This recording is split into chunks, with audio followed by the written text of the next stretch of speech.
From the Broadcast Center at BCIT's Burnaby Campus, this is All Talk Radio. You're listening to 1680 The Crow. Hello and welcome to your 12:30 news update. I'm Nathan Maley and here's what's happening. The Canadian government announced a new deal with Google today regarding the Online News Act, also known as C-18. The deal is expected to let the tech giant share Canadian news in exchange for payments to news companies in the range of $100 million. The Online News Act required tech companies like Google and Meta to compensate news sites for posting on their platforms. The bill passed in June, but both Google and Meta stated they would not compensate the sites and would instead block Canadian news on their sites. The federal government estimated earlier this year that it would cost $172 million in annual compensation to meet the proposed criteria. People looking for tickets to the Stanley Park Trains Bright Nights event are in luck as more than 17,000 tickets are going on sale. Our reporter Filip Kovacevic has the details. The 23,000 tickets for the event sold out within 90 minutes of beginning sales. Since the tickets sold out incredibly quickly, the event will now go till January 6th, and 2 more carriages have already been added to the train. The Stanley Park attraction has seen its share of ups and downs over the years. Its first closure was in 2020 because of the COVID-19 pandemic, then was opened again in 2021, only to be shut down after its power source was stolen. The sale of the new tickets will start online this Thursday at 9 a.m. Filip Kovacevic, 1680 The Crow. That is one of the stories we are covering today, as we are now joined by our producer Caitlin No to tell us what else we are covering. Hi Nathan, our reporter Abby Francis will be covering a story about what stream keepers do and their recent findings. Jerison Orshon is looking at a new lacrosse exhibit at the Port Coquitlam Heritage Museum. Filip Kovacevic is covering the University of Victoria new student housing announcement, and Kobe Smith is looking at Elders Lunch Program in Kitimat. Back to you, Nathan. Thanks, Caitlin. The Stony Creek Environment Committee in Burnaby has been doing a project on road salt and how it impacts salmon since 1999. Our reporter Abby Francis has more on this study. The Stony Creek Environment Committee website says road salt has been impacting Stony Creek fish since the mid-'80s because of a salt storage shed Simon Fraser University had built. In 2011, the salt shed was relocated and put in an enclosed facility. The Environment Committee says since then the university has been great at reducing the amount of road salt used. According to the committee, road salt is now being covered with beet juice brine to help it stick to the roads better. As of right now, the Environment Committee and their streamkeeper volunteers continue to monitor and study Stony Creek's water, insects, and salmon. In fact, coming up this Saturday, the committee is doing a salmon count at the creek. Abby Francis, 1680 The Crow. Lacrosse is Canada's other national sport, and the history of the sport in Port Coquitlam is well recorded and elaborate. Jerison Orshon previews a new exhibit celebrating lacrosse in the city at the Poco Heritage Museum.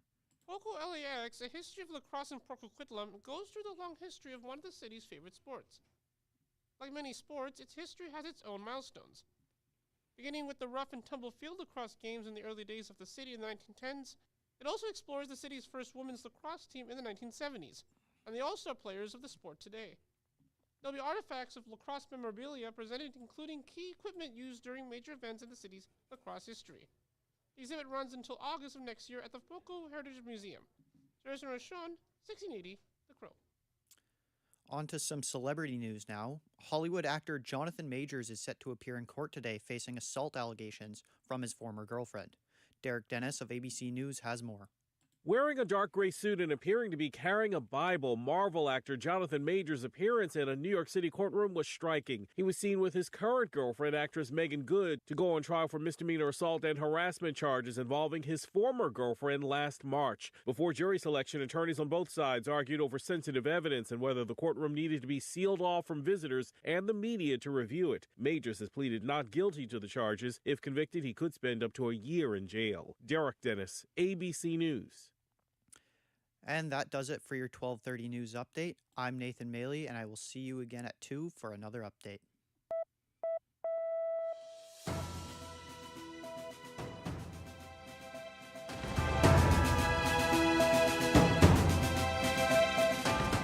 Stay tuned for more on BCIT's 1680 The Crow.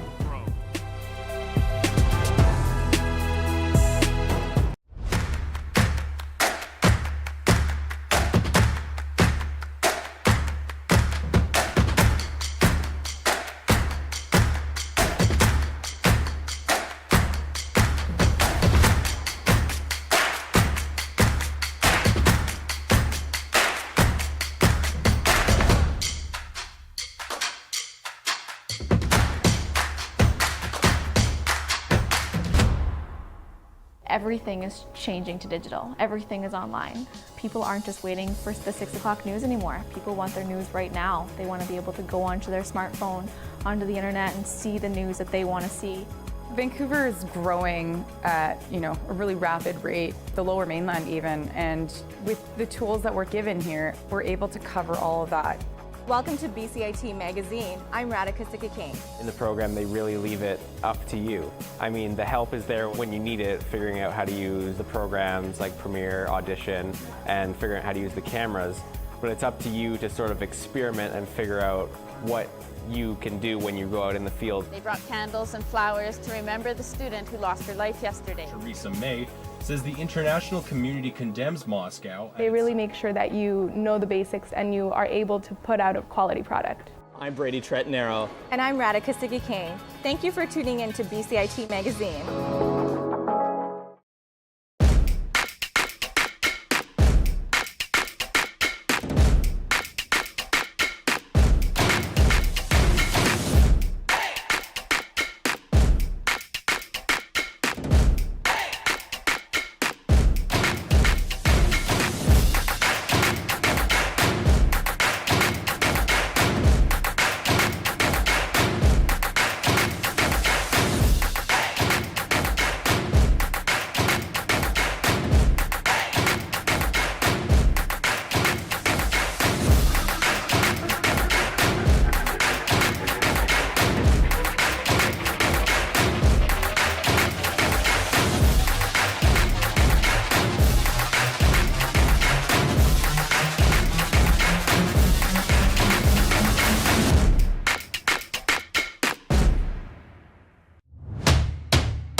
Microlink, connecting you with your BCIT community. Hello everybody, my name is Tatiana Yakovleva and you're listening to the fall episode of Microlink.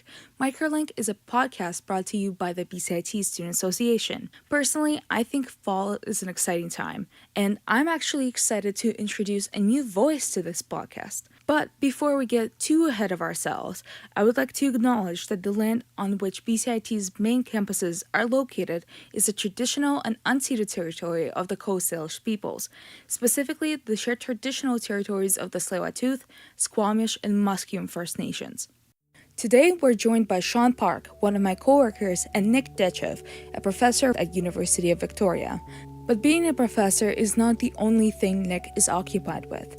Today we will be learning about what Victoria Hand Project is, how Nick's master's project helped found it, and where it is at today. In order to do it justice, I will let Sean take it away from here. Hello everybody, I'm here with Nick Dechev. Would you like to introduce yourself? Yeah, sure. My name is Nick Dechev. I am the founder and currently Chief Technical Officer of Victoria Hand Project. Seems like you have a lot of things going on.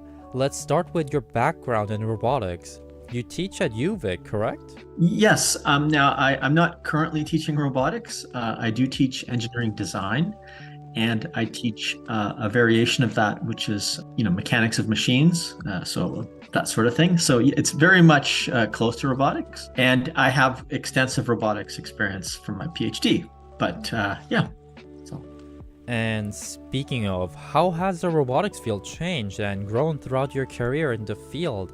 And as a PhD professor, you're very knowledgeable in this field. So can you tell us a little bit more about that?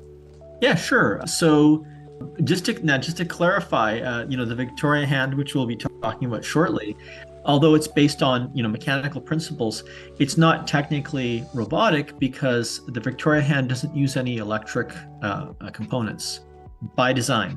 However, I know quite a bit about robotic prosthesis. I've been following it for 27 years. My master's was in robotic prosthesis at University of Toronto. But we decided to take the Victoria Hand in a slightly different direction, which is just mechanical only. Right. But the field is advancing. The main advancements in robotic prosthetics are pretty much challenges on controlling them. That is to get the desires of the person wearing the prosthesis. How do you get someone's desire? What's in their head? Like, I want to do this. How do you get that into the machine? So that is some of the most challenging stuff, and that's where the most innovation has happened in the last 10 to 15 years. The machines themselves, however, there's some really cool ones out there, but they, actually haven't advanced that much. There's some refinements here and there, but I'd say the mechanical, electromechanical part of prosthesis has been the same for a while. Right, and you briefly mentioned that robotics is not associated with Victoria's Hand Project because it's mostly mechanical. So can you tell me more about the organization and what does mechanical really mean to an average person? Sure, yeah, for sure. Yeah, so okay, well, I'll tell you a bit about Victoria Hand in general, and then you might understand why we've chosen the mechanical only aspect. So when we started, Victoria Hand is in fact based on my master's work from 1998 to 2000 at the University of Toronto. And I worked inside a prosthetic clinic in a place called Sunnybrook Hospital, and got a lot of feedback about what prosthetics looks like, just coming up to the year 2000 and how it can be improved. And like probably hundreds of other students across the world, I decided to take a journey into prosthetic development.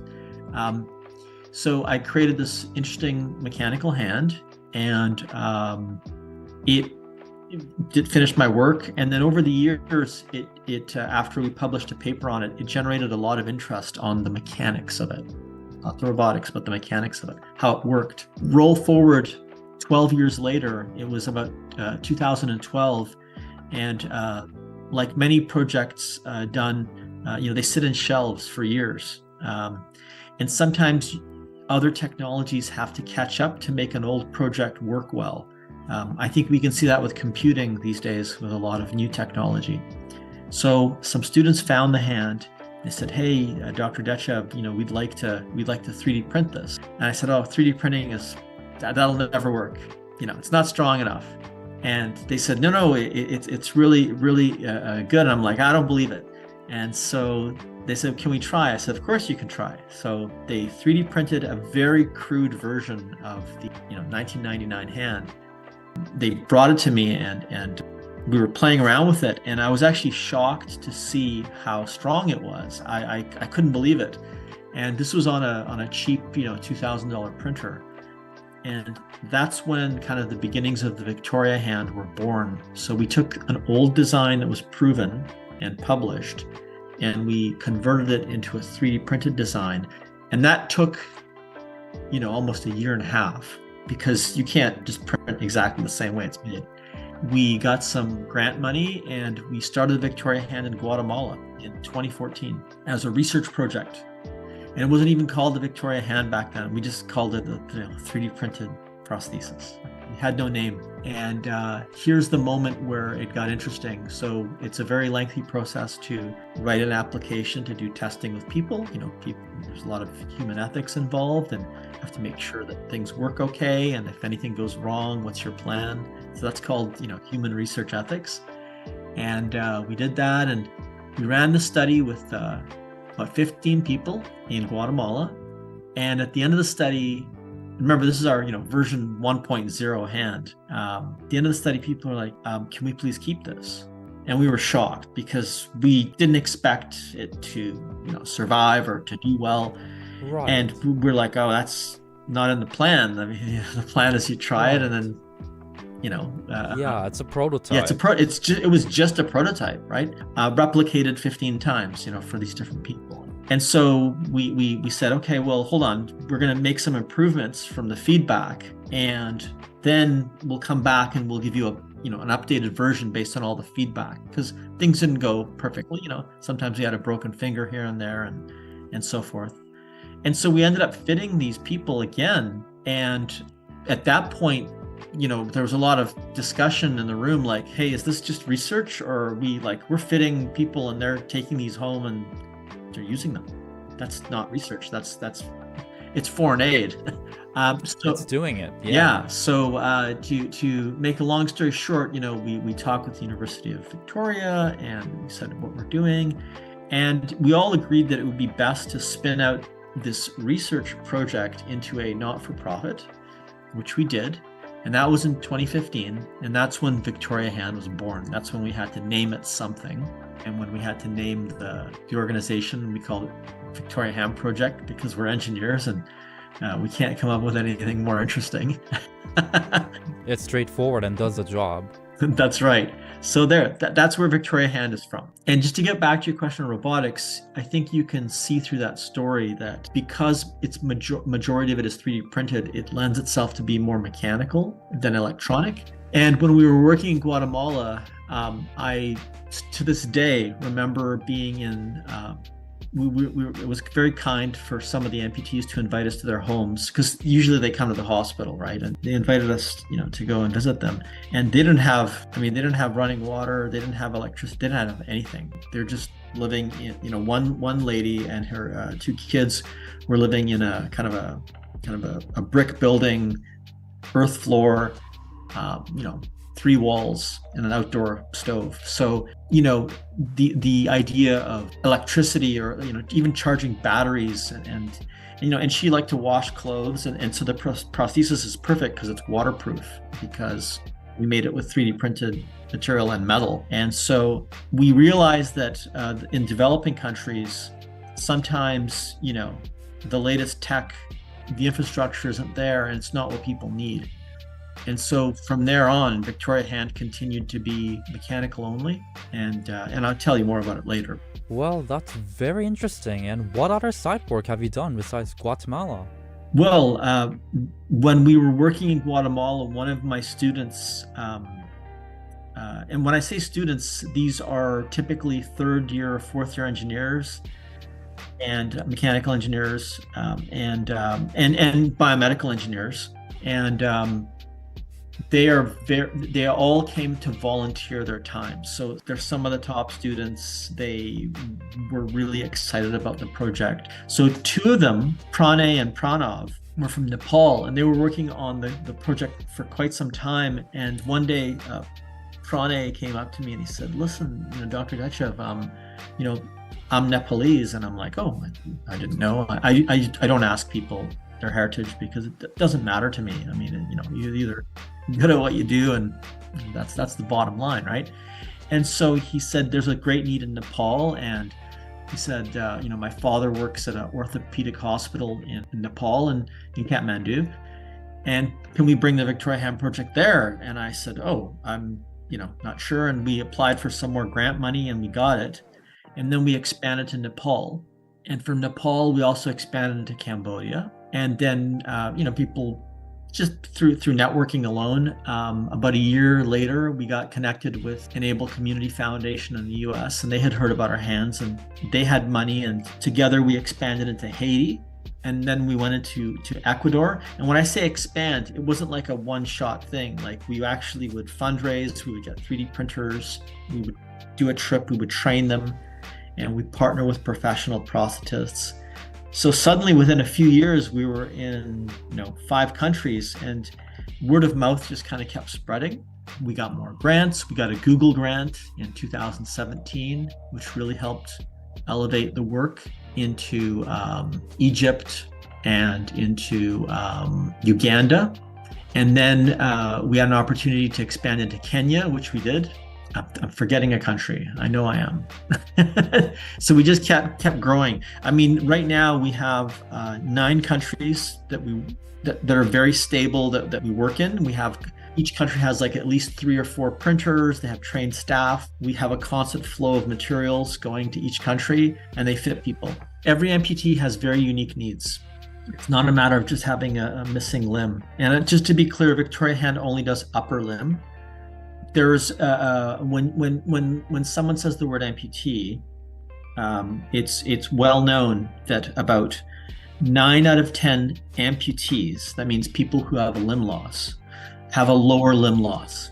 90% of amputees are lower limb patients. So only 10 or 15% are upper limb. So we only work with upper limb people, and there's several reasons for that. But what that has allowed us to do is to become experts, really, really good at doing just that. And upper limb loss is quite complex as well. There's if you have an upper limb loss at your wrist or at your forearm or higher on your forearm or past your elbow, there's different ways you have to treat that with prosthesis. And so that's all we do. Yeah. Because upper limb loss is so unique, and without getting into too many details, there was one boy in Kenya, that Michael Perrone, who's currently CEO of Victoria Hand. We were just perplexed. We're like, how are we going to fit this child with a prosthesis? Because he had double limb loss and also leg loss. He'd been in an accident, and the anatomy of his limbs was really challenging to fit. But we're engineers, and it took a bit of time, so we couldn't fit him right away. But we developed it, and because we established those partnerships on the ground in the country, once we tried something here, we tested it, we made sure it worked. Then we sent them the digital files, and we walked them through fitting him, and they eventually fit him. And then we learned from that. So now when people have that same type of limb disfigurement, we can fit them too. And we just recently fit a fellow in Ukraine, in Vinnytsia, who had the same, this man is much older, but it was the same type of limb issue. And we're like, oh, we've done this before. Let's train our partners on how to do this. And we did. And he was fit in a matter of a week. So yes, we have special cases, we learn, and we keep adding to our digital collection of ways to fit people. Yeah. Embrace the magic of winter at BCIT Student Association's second annual Winterfest. Over 20 vendors to suit your holiday needs with student-friendly pricing. Join us Wednesday, November 15th, 2023 from 11 a.m. to 6 p.m. Be a part of the action in the Great Hall. Don't miss it. Brought to you by the City of Burnaby and the BCIT Student Association. Visit bcitsa.ca for more details. And speaking of Ukraine, I know that you provided some aid and leave. Can you tell us more about that? I know it's a little different expanding into a country that is in an active war. How did that change your process? Well, first of all, it was a very big decision to do that. We've never worked in a country prior to that was in a state of war. That's not who we are. We're engineers. We're not doctors. This is not something like MSF. We had a long discussion about whether it was okay for us to do that.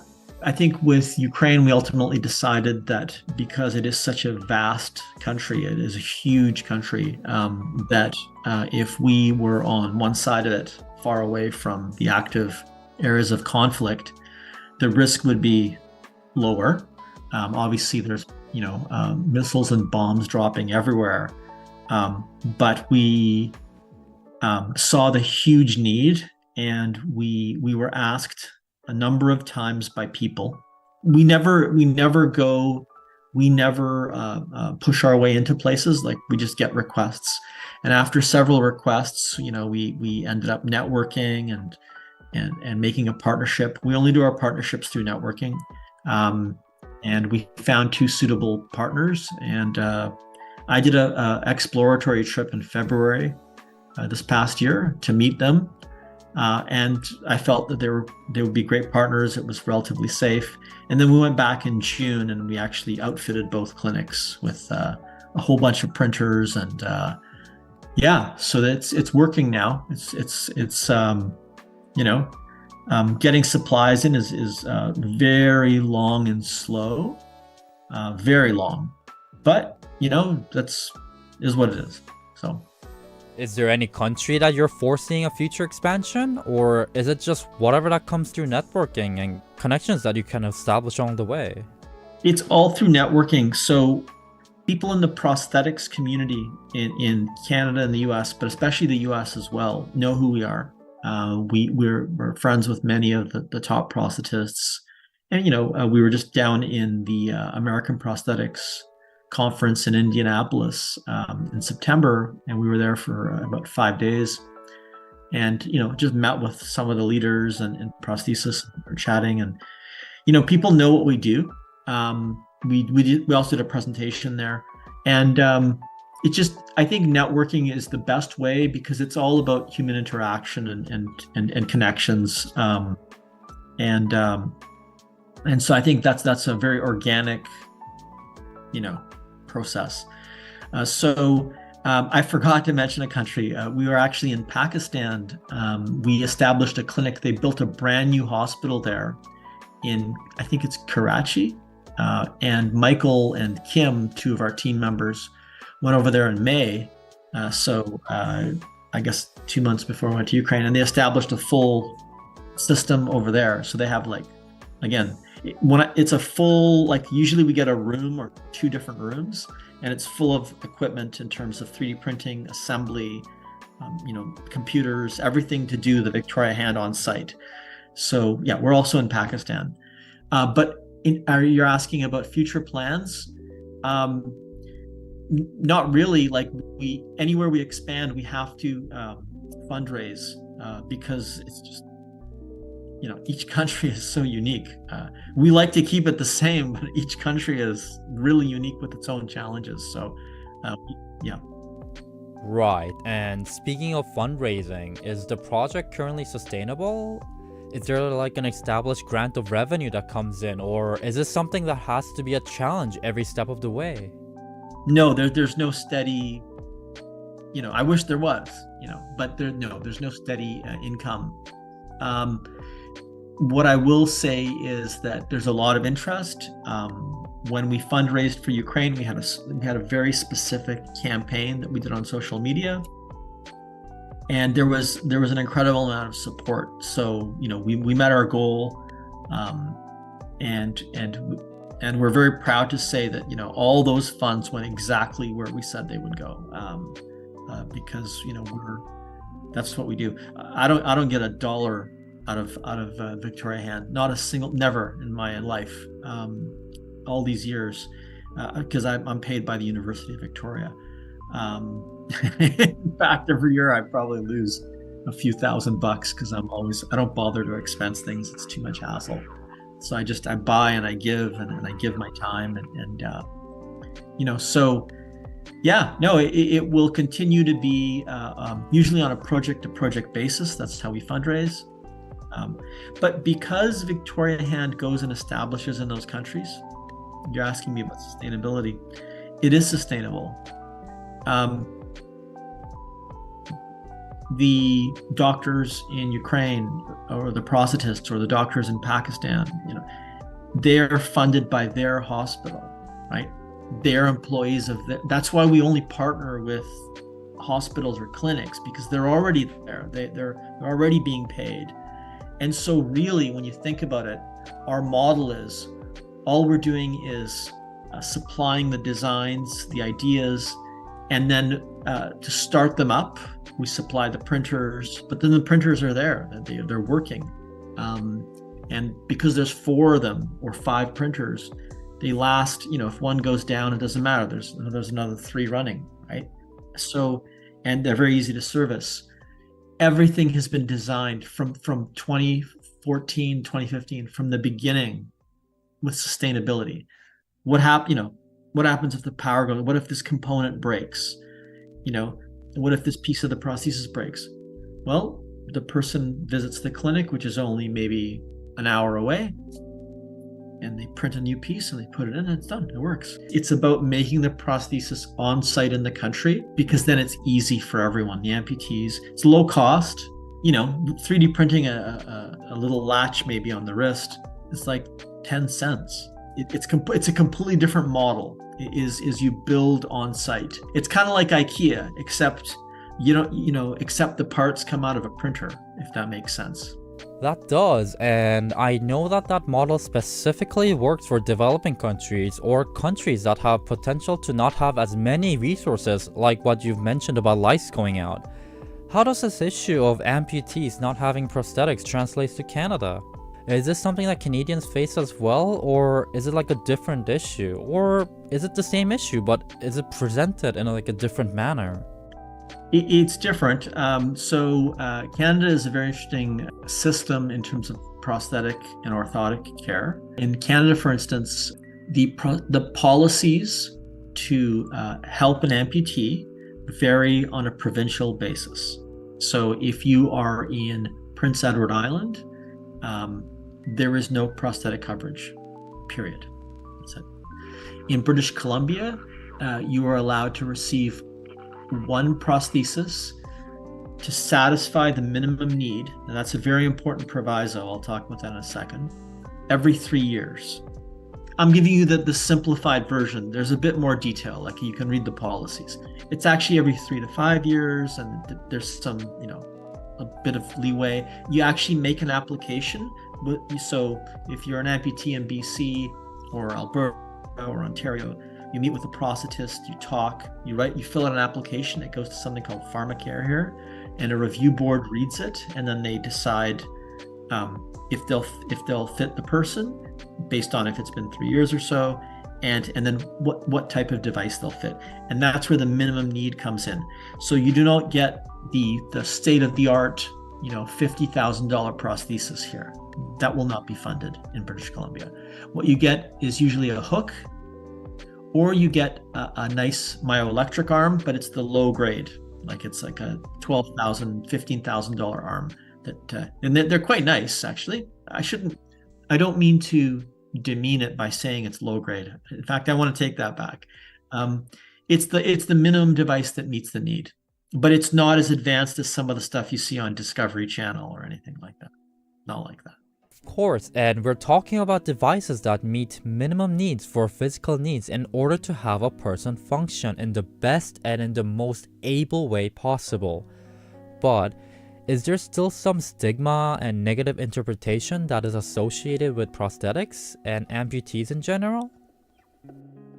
In Canada, in the US, in Europe, I would say no. I think that what we have done as a society in these countries, the ones I've just named, is from childhood age, we've explained that people have differences. And so, you'll teach children to say that people have limb differences, right? There's all sorts of acceptance. And so what happens is people are who they are, and it's not a problem. And that has been a concerted effort over, a generation or two to do that. And I think we've achieved that because I certainly see amputees all the time in Canada, and they're like, yeah, I got no arm. And it's not a big deal. They can have a job, they can have employment. Nobody, people aren't pointing at them. In Guatemala or Nepal, it's completely different. Completely. It's a shame. In Haiti, there's the stories that we got. One of them was so crazy that we actually had to verify it. We heard the story and we thought, let's just verify it because this sounds so crazy. But we found the source and we talked to them. And so basically in Haiti, for instance, the bus drivers won't stop or taxis won't stop. They see you have a missing limb because it's bad. It's a belief system. It's like the person's cursed. They don't want them in the vehicle. You don't get jobs. In Guatemala, I remember the boy I spoke with and his father, we gave him a prosthesis, and the man said, listen, thanks for the prosthesis. It'll help my son. I appreciate it. He goes, but what my son really needs is a job. He's lucky, he gets straight A's in school, but the best job he can get is he picks watermelons in the fields. I have so many stories. I don't want to waste your time, but I remember this one in particular. And I remember every person I've ever met, actually, vividly. And so he said, he picks watermelons. That's the best job he can get. And the end of the season, as they're starting to get less and less need for pickers, they fire him first because he's the amputee. It's very different way of thinking throughout the world. And maybe we could look at that here in the West, and we can be judgmental about that and say, oh, that's terrible. But you can look at the other way around. People need to survive in these low-income countries. And so I don't think it's right that he's let go first, but they need to be efficient and make money and survive and feed their families. And so it's very difficult for amputees in other countries, very difficult. So, if our prosthesis in any way can help them get employment, that's like our top criteria. Anything. In Nepal, the ladies that we fit, if the prosthesis is black, they will not touch it. They will not wear it. Black means death. It has to be painted, and they cover themselves and they cover their hands, and sometimes they put little strings and braid it, and they'll wear little gloves on their prosthesis, and then you can't tell that it's not an artificial hand anymore. So they have the body image. They feel whole because they have two arms and hands, and they can they're able to carry a bag or to carry a purse or whatever, and they feel whole, but they don't want anyone to know that they're an amputee. I could talk for hours on it. I won't. I think you get the idea. But I still really appreciate your time, and thank you for what you do. It helps physically and also helps out mentally as well. I think it does help bridge that gap. Unfortunately, there's probably a long way to go, but it definitely helps. Is there anything that you would like to highlight? Any people that you work with, or promote Victoria's Hand Project before we go? Yes, absolutely. So to be very clear, the Victoria Hand Project is a team. It has always been a whole team of people. I want to highlight, Michael Perrone, who has been with Victoria Hand since 2015. He started as a co-op student, and then he graduated and, became just an engineer, and then became the chief operating officer. And finally, I promoted him and changed my role, and he became the CEO. There's Kelly Knights, and she's currently the chief operating officer, and she was with us since 2017. And then there's Kim Arkell, and Kelly is an engineer as well. And then there's Kim, who's our mechanical systems lead. She's been with us since 2019 or 2020. We have Michelle, and then we have dozens of people who've worked with us over the years as engineers who've gone on to other careers, and we still keep in touch with all of them. I would say there's probably 30 engineers that have helped contribute to the Victoria Hand. That's some of the brightest people I know. And all that info is on our website. We have a list of previous members, and so people can go and check out who has helped. And every year we accept 6 co-op. It's called co-op students. They're like a 4-month work term where they work full time for 4 months. And we have 6 per year that work with us. So we're always bringing in new people, volunteers, and so I want to acknowledge all of these people. Because without them, Victoria Hand wouldn't exist. It's just too much work, and their dedication and their time makes it all possible. We'll put the link to your website in the description, but thanks again for your time.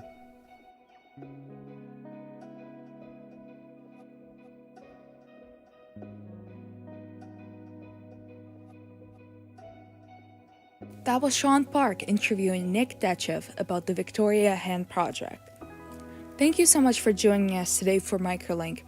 What did you think of this episode? Please don't hesitate to reach out to give your feedback. For more information about what Link and BCIT Student Association does, please visit linkbcit.ca. That is linkbcit.ca. You will be able to find our contact information on the website. And if you get bored, the website also has plenty of articles and podcast episodes to occupy your time. But that is going to be it for this episode. Thank you so much for tuning in, and we will see you next time.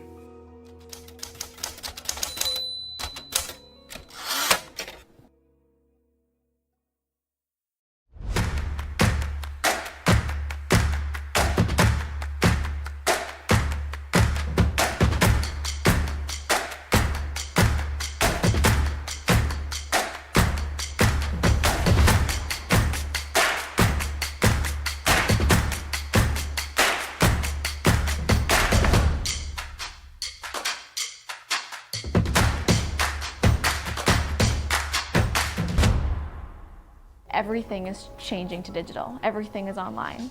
People aren't just waiting for the 6 o'clock news anymore. People want their news right now. They want to be able to go onto their smartphone, onto the internet, and see the news that they want to see. Vancouver is growing at a really rapid rate, the Lower Mainland even, and with the tools that we're given here, we're able to cover all of that. Welcome to BCIT Magazine. I'm Radhika Sikakane. In the program, they really leave it up to you. I mean, the help is there when you need it, figuring out how to use the programs like Premiere, Audition, and figuring out how to use the cameras. But it's up to you to sort of experiment and figure out what you can do when you go out in the field. They brought candles and flowers to remember the student who lost her life yesterday. Theresa May says the international community condemns Moscow. They really make sure that you know the basics and you are able to put out a quality product. I'm Brady Tretnero. And I'm Radhika Sikakane. Thank you for tuning in to BCIT Magazine.